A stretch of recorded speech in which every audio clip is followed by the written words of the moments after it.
Hello, my name is Summer Morgan. I am currently in Student Teaching 1 and working in Oyster Creek Elementary with 4th grade. I absolutely love it, and the kids are so fun and so funny. A little bit about myself is I have worked many years in elementary schools in various roles such as assistant teacher before taking the plunge to further my education. Working with children is definitely my passion, and I'm so excited to be a teacher with my own class soon. Life recently has been a little hectic as I am also expecting my first child with my spouse of 13 years, but I couldn't be more excited. I also have two very, very spoiled fur babies at home. When I think about foreign language, I realize that throughout my life, the foreign language experience hasn't been as vast as most people. My earliest language experiences come from my immediate family. My family is originally from the Czech Republic, and my mother's parents and grandparents spoke the language. I remember as a child having no idea what they were saying to me, but I would just agree and smile. Unfortunately, though, I never learned the language entirely, but only know a few phrases. Looking back on this, I really, really regret not learning more of the language and being able to develop a closer relationship with my great grandparents. My spouse also had a similar experience growing up as a kid. His family is Arabic from Beirut, Lebanon, and he is the first generation born in the US. His parents didn't emphasize learning Arabic when he was younger, and as a result, had difficulty communicating with his grandparents who spoke Arabic exclusively. When I first met his grandparents, it was shocking to me the difference in communication between English and Arabic.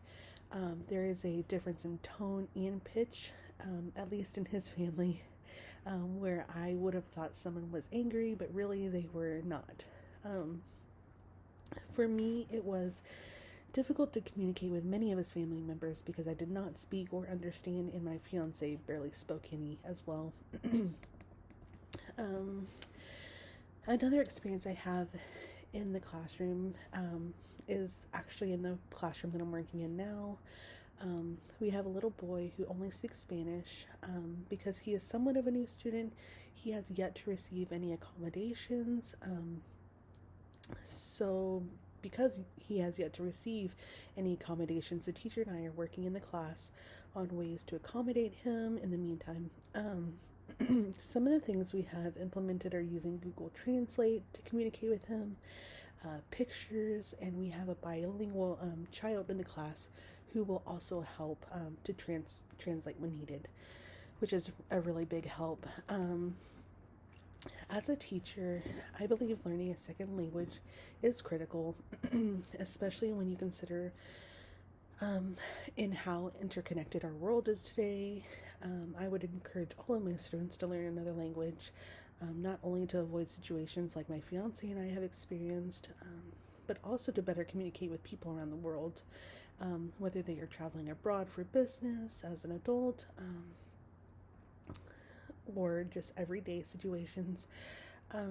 Although I have not taught a foreign language, from what I have learned through research is that one of the ways to teach a foreign language is through an educational but immersive experience. Different things do come to mind, such as placing posters on the walls in the foreign language, being taught and written assignments in the language. Excuse me. Ways I believe to help ELLs learn is to be culturally responsible and embracing their first language. So the experience of learning English is additive. One way this could be achieved is through differentiated lessons, implementing things like a visual key for them to use in their native language and the English counterpart, things like that. Thanks.